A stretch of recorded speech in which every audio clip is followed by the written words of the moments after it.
से 14 वर्ष की आयु के बच्चे होते हैं। ये भय आंकड़े देखने के बाद डॉक्टर हरीश शेट्टी जी और इनकी जो टीम है, इनके द्वारा किया जा रहा कार्य वास्तव में सराहनीय और हम सभी के लिए प्रेरणादायक है। भारत के भविष्य के लिए अम्बा गोपाल फाउंडेशन मतलब जो हमेशा आपको पूछता रहेगा, जो आपको हमेशा पूछता रहेगा हाल, उस फाउंडेशन का नाम है अम्बा गोपाल।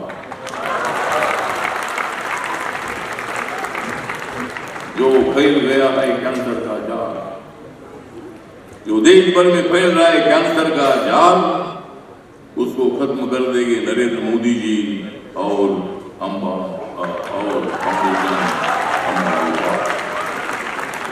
तो सभी लोगों को कोशिश करनी है और यहाँ एक अपने को अपना भविष्य आनंदमय बनाने के लिए हम सब लोगों को कोशिश करनी है। या हमारी अम्बा माता जी यहाँ है, मौजूद है, हरीश अन्ना की माता जी है, माता जी है इसीलिए आप है, आप है इसीलिए मैं हूँ, मैं हूँ इसीलिए आप है।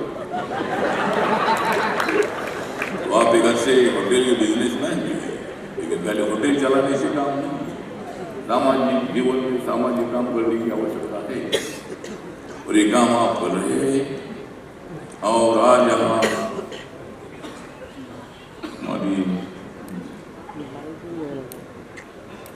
हमारी ब्रह्म कुमारी योगिनी जी दीदी भी आई है, उनका भी प्रवचन है आपको। मैं मतलब वहाँ हमेशा ब्रह्म कुमारी संस्था से मेरा संबंध है और अबू में मैं 3-4 बार जाकर आया हूँ। तो हमारे महाराष्ट्र के भी काफी लोग, मैं जब गया था तो महाराष्ट्र के भी अनेक लोग मुझे मिले। होश एक ऐसा इनिशिएटिव है अम्बा गोपाल फाउंडेशन की तरफ से। जब मैं कैंसर पे रिसर्च करने लगा तो देखा कि कैंसर आ कहां से रहा है। 40 साल पहले या 30 साल पहले मैंने एक भी कैंसर पेशेंट हमारी जिंदगी में नहीं देखी। तो 30 साल में ऐसा क्या हो गया कि आज रोज दिन का 5-10 पेशेंट लोग फोन करते हैं। तो क्या फर्क पड़ा? फर्क पड़ा हवा, पानी और खाना। एक जमाना था हम स्कूल जाते थे तो कभी वाटर बॉटल नहीं लेके गए, स्कूल का नल को चालू करके हाथ को कप बना के पीते थे। हमारा होटल में एक होटल है जिसका नाम राधा कृष्णा है, वहां पर लाखों लोग दिन के 100 बच्चे आके शाम को पानी पीने के लिए आते थे सोसाइटी के आजू बाजू के। आज एक नहीं आता है, आज पानी बोतल का ही चाहिए है। तो स्वच्छ पानी बोतल का है तो हम बीमार क्यों कहते हैं? खाना ऑर्गेनिक बोल के हमारे माता पिता को कभी पता नहीं था, आज क्यों ऑर्गेनिक फूड को हम ढूंढ रहे हैं और जो मिल नहीं रहा है। बंबई में बहुत सारे लोग ऐसे हैं जो बंबई छोड़ के जाना चाहते हैं, लेकिन वही लोग जिसको परवड़ता है बंबई छोड़ना, लेकिन वो खाली 5% लोग हैं। मैं वो 5% लोगों के लिए बात नहीं कर रहा हूँ, मैं वो 95% लोगों के लिए बात करना चाहता हूँ जो इस तकलीफ से गुजर रहे हैं। तो हवा, पानी, खाना भी अगर हमको नहीं मिल रहा है तो फिर हम जिएंगे किसके लिए? वो बेसिक भी हमारे लिए नहीं है।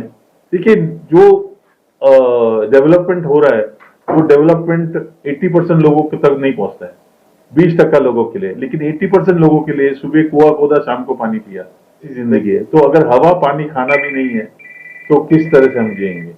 इसके लिए मैंने ये व्यायाम शुरू किया जिसका नाम है होश। होश कर हमको ये दुनिया में भेजा है और हम उसी को बर्बाद करके हमारा शरीर बना है ये 5 तत्वों से। फिर लोगों से पूछता हूँ कि आपका शरीर किस चीज का बना हुआ है, तो बच्चे लोग को, आज स्कूल के बच्चों को पता नहीं कि हमारा शरीर किस चीज का बना हुआ है, कि 5 तत्व क्या है, नॉलेज नहीं है। तो बेसिक नॉलेज नहीं है तो हम कैसे डेवलपमेंट करेंगे? तो इसके लिए मैं ये मुहिम चला रहा हूँ जिसका नाम है होश। होश का फुल फॉर्म है हेल्पिंग आवर सोसाइटी हील। हमारा जो दुनिया है, हमारा भारत है, उसको हील करना जरूरी है और उसको हील किए बिना हमको, आज डायबिटीज, ब्लड प्रेशर ये 50 साल तक चलता है, लेकिन कैंसर जिस दिन होता है उस दिन डेथ सेंटेंस हो जाता है।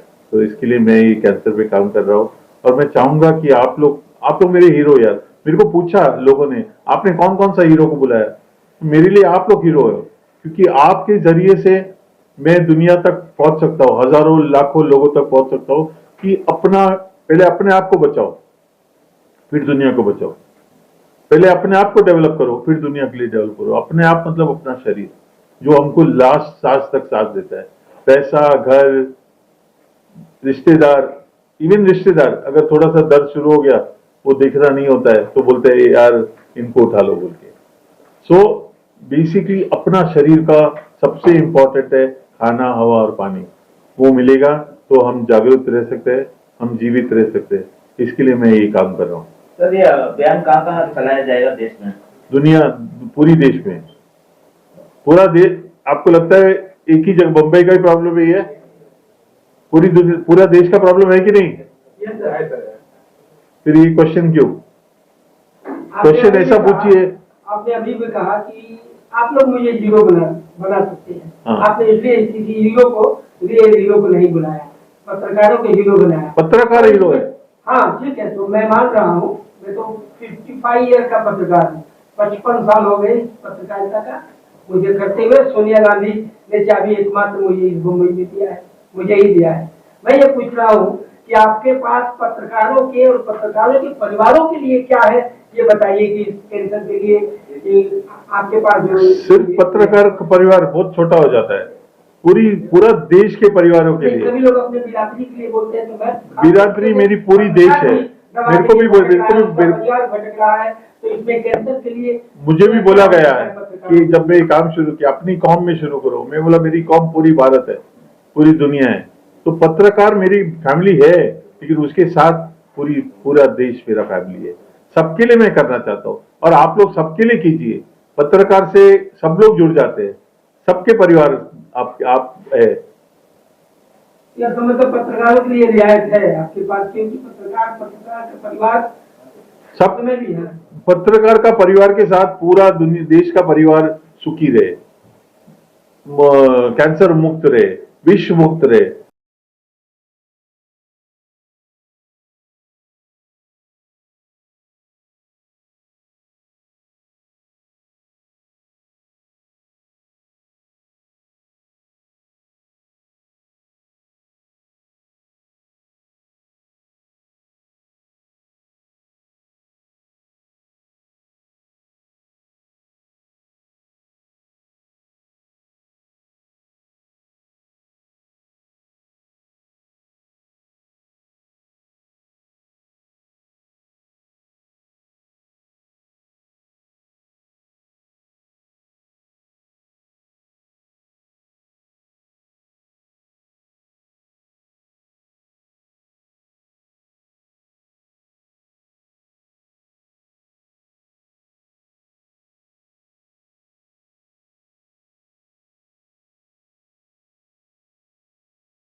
होश कॉन्क्लेव जो हो रहा है वो एकदम सही कर रहे हैं, ऑर्गेनिक खेती के बारे में बात कर रहे हैं और कैंसर के अगेंस्ट जो उन्होंने स्टेप लिया है वो काफ़ी अच्छा है।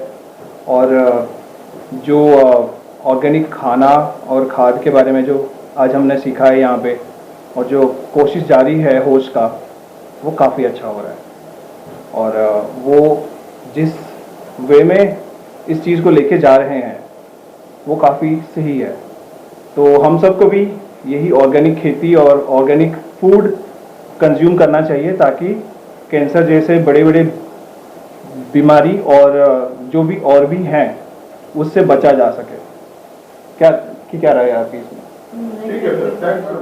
क्या कुछ आपको सीखा और आपको लगता है समाज में जाकर लोगों को बताना है कैंसर अवेयरनेस के बारे में? कैंसर अवेयरनेस मेरे लिए काफ़ी ज़रूरी है क्योंकि कुछ 20 साल पहले मेरे पिताजी का इंतकाल भी कैंसर की वजह से हुआ था।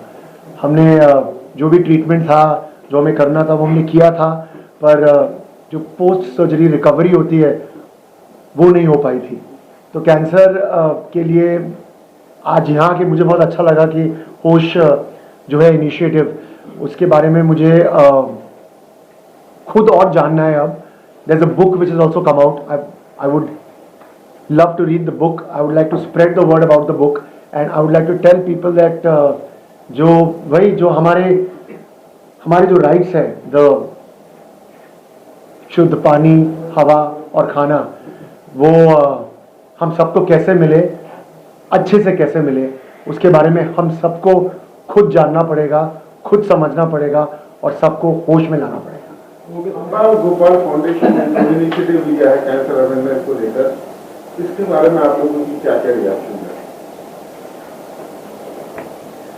देखिए, आजकल जो पॉल्यूशन हो रहा है इतना, मतलब हम भी बड़ी बड़ी सिटीज़ में रह रहे हैं और जो हमारा खाना है, आपको पता है कि हम चाहे घर पे खाएं या बाहर कहीं भी खाएं, मतलब खा तो जहर ही रहे हैं। जैसे ऑयल है, उसमें पाम ऑयल मिक्स है, शुगर है, चॉकलेट, हम कुछ नहीं खा सकते। तो मतलब इनके जो अभी हमें स्टेज पर बताया गया है कि ये करना है और ऑर्गेनिक चीज़ें जैसे हमें खानी है, तो आई थिंक खाने का और ये जो हमारी हवा पानी है ना, इसका बहुत सा इफेक्ट पड़ता है हमारी बॉडी पे। और जो सर्व कर रहे हैं, अन्ना सर्व कर रहे हैं, वो बहुत बड़ी बात है। मतलब लोगों को, जैसे उन्होंने बताया कि कैसे वो घर तक जाते हैं पेशेंट को पूछने के लिए, उनको डाइट बताते हैं। तो ये आई थिंक ये बहुत बड़ा इनिशिएटिव है और ऐसे और बहुत सारे फाउंडेशन है जिनके सब करना चाहिए। तो आई थिंक मैंने तो बहुत रेयर सुना है ऐसा कि कोई इतना मतलब दिल से कर रहा है कि आपका कोई लगता भी नहीं है कोई, और फिर भी आप उनके घर जा रहे हो, उनको डाइट दे रहे हो। तो आई थिंक ये सबको पता चलना चाहिए, क्योंकि मेरे नोन में भी एक है लड़की, तो उनकी मम्मी को कैंसर है। तो मैं सोची थी कि मैं जब घर जाऊँगी तो उनको ये बताऊँगी कि ऐसे करके इनका सर का, क्योंकि वो एटलीस्ट वो 3rd स्टेज का कैंसर के, उनको ब्रेस्ट कैंसर है। Like this is a very serious matter, बहुत ही सीरियस मैटर है और अभी हम एक एंड पॉइंट पे हैं। अगर हम अब नहीं जागरूक हो पाएंगे और अपने देश को, अपने सोसाइटी को जागरूक नहीं कर पाएंगे, तो हमें लगता है कि शायद आगे चल के हम सिर्फ हाथ में हाथ रख के ही बैठ जाएंगे। तो इसीलिए इतना अवेयरनेस हो रहा है, हम समझ चुके हैं, आप समझ चुके हैं और आप लोग के माध्यम से हम चाहते हैं कि हमारा देश और हमारा सोसाइटी ये चीज़ समझे। जितनी भी चीज़ें हैं फर्टिलाइजिंग, ये सब चीज़ें, इसको बंद करें और जितना हो सके हम लोग अपनी ही अपना जो हमें बताया गया है किचन चल रही है वो बहुत खराब है। जितना हो सके हम नेचुरल चीज़ें खाएं, जितना हो सके किचन गार्डन, दरअसल स्पेस, जो स्पेस हम किसी और चीज़ के लिए कर रहे हो वो स्पेस हम अपने खाद्य पदार्थों के लिए दे सकते हैं। मैं पहाड़ों से बिलोंग करती हूँ, बट मैं आपको बताऊँ कि आज वहाँ पे लोग ये कर रहे हैं कि वो खुद के लिए भी खुद खा रहे हैं, गेहूँ खा रहे हैं, उसमें दवाई डाल रहे हैं, उससे एकदम से सडन लोग मर भी रहे हैं, दवाई डालते डालते लोग मर जाते हैं। तो उनको पता है कि उनके लिए खराब है ये, फिर भी वो लोग ये सब चीज़ें कर रहे हैं। आज कॉन्फ्रेंस देखने के बाद मैं तो काफी डर गया, मुझे लगता है घर जाके कुछ खाना नहीं, मेरे दिमाग में भी ये सोचा था। बिल्कुल, हमें लगता है कि अभी हमें टोटली 100% वीगन हो जाना चाहिए। हमें चाय, वीगन भी सेफ नहीं है, लाइक दूध, दही, ये सब बट ये समझ आता है खाएं क्या, क्योंकि हम बाहर से खा रहे हैं। अभी हमारे पास ऐसा तो है नहीं मुंबई में कि गार्डन है, हम खुद उगा रहे हैं, खा रहे हैं, मतलब ऑप्शन नहीं है, ऑप्शन ही नहीं है कुछ भी। बट फिर भी है कि हम अपना ध्यान रख सकते हैं कि केयर करो कि हाँ इतना खाना है। और अब तो ये है ना कि आपको जितना खाना उससे थोड़ा कम भी खाओ, बाजार का तो बिल्कुल भी नहीं। आप थैंक यू मैडम, की राय क्या है जो अम्बा गोपाल फाउंडेशन ने ये जो कैंपेन की शुरुआत की, इसको लेकर आपकी राय क्या है, आपकी प्रतिक्रिया क्या है, किस तरह से बेनिफिट उठा सकती है आम जनता? एक्चुअली जिस हिसाब से अभी हम लोग शहरों में रहते हैं, खाते पीते हैं, जितना पॉल्यूटेड है अभी, तो जो अम्बा फाउंडेशन का ये जो हम इवेंट देख रहे हैं, जो बातें हमें सीखने को मिल रही है वो बहुत ज़रूरी है कि ऑर्गेनिक या केमिकल्स दोनों ही सबसे ज़्यादा हानिकारक है हमारे लिए। तो उनकी बातों से काफ़ी हमें प्रेरणा मिल रही है और काफ़ी समझ में आ रहा है क्या सही है और क्या गलत है। आप भी कुछ ऐड करना चाहेंगे? और बिल्कुल सही कह रहे हैं। तो आई थिंक इन्वायरमेंट बहुत ज़्यादा ज़रूरी है हमारे लिए, और हमें अभी सोचना चाहिए सोसाइटी के बारे में कि साफ़ सफाई बहुत ज़रूरी है। ठीक है, पानी के बारे में बात हुई यहाँ पे कि पानी कितना ज़रूरी है। तो आई थिंक हमारे हाथ में हमें इस बारे में काफ़ी ज़्यादा आई थिंक स्ट्रिक्ट एक्शन लेने चाहिए, गवर्नमेंट को पॉलिसीज़ बनानी चाहिए इसके रिगार्डिंग। Thank you sir.